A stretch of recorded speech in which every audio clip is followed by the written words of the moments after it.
Let's talk about the future of fertility treatment. I can see just chronic disease, whether it's diabetes, whether it's cancer, whether it's cardiovascular disease, is exponentially increasing. I mean, diabetes is just, I think 30% are pre-diabetic or diabetic in the world. Absolutely. Scary, So, scary. tell us about the future of fertility treatments. Where are we going? I mean, there's that movie where I think it's Brad Pitt who, there's one fertile woman left in the world or something like that. But I mean, tell us about what's going to happen. So that would work if there's one fertile guy and lots of women. But one fertile woman, we got a problem. It's 9 months of time. You're going to have 20 babies in 20, and then she's going to not be able to do it. Okay. But yeah, I think, you know what the problem is? I found that as much as you've been doing this a long time. I've been doing it a long time. We've believed in lifestyle changes a long time. Yeah. It's only starting to be in normal medicine. It's only been mentioned now. You start to see lifestyle issues being mentioned properly. Before it was all medical. This is the problem. Take a tablet. This is it. Now there's a bit of primary care, a little bit of primary care. And my problem is it's going to take long to get it out there. And the longer it takes to get out there, the more it's going to extend the problem. So 2 things. People are having women are having their babies later. That needs to change, to be honest. But it doesn't look like it's going to change. So you're saying in 5 years' time, 1 in 2 couples is going to be infertile. Are you saying in 10 years' time, 4 out of 5 couples is going to be infertile? I think at the moment they kind of talk about 10, 15%. I think it's going to, it depends where you're looking. So if you're looking in the whole world, remember that most places are fertile. In most, we're talking a world of 7 billion people, of which China, that they don't want to, the people don't want to have more than one baby. They are begging them to have now, but they don't want to. India's got a big problem in most of India.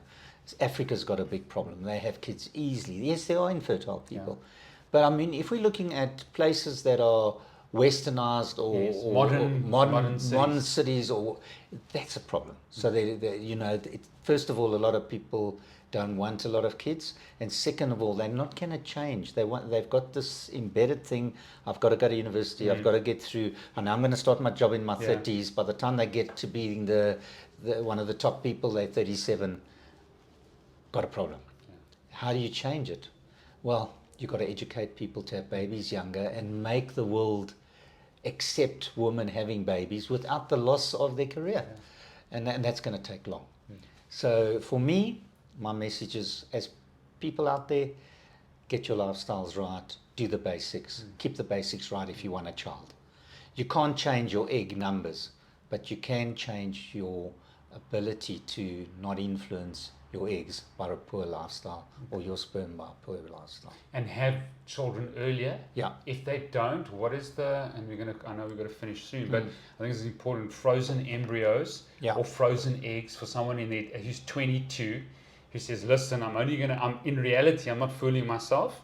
I've had too many of my mother's friends who sacrificed their lives for children, and then at 45 I got no career, and my husband ran off with someone else. Correct. Okay, so now I don't have a degree or an occupation, and that's a real problem. So do they have the option of freezing eggs at 22, or what are the options do they have? So at 22 you're not going to go and create embryos then. So at 22, or anyone that's got no partner and they're in their 20s, because we said it starts to go down from 28.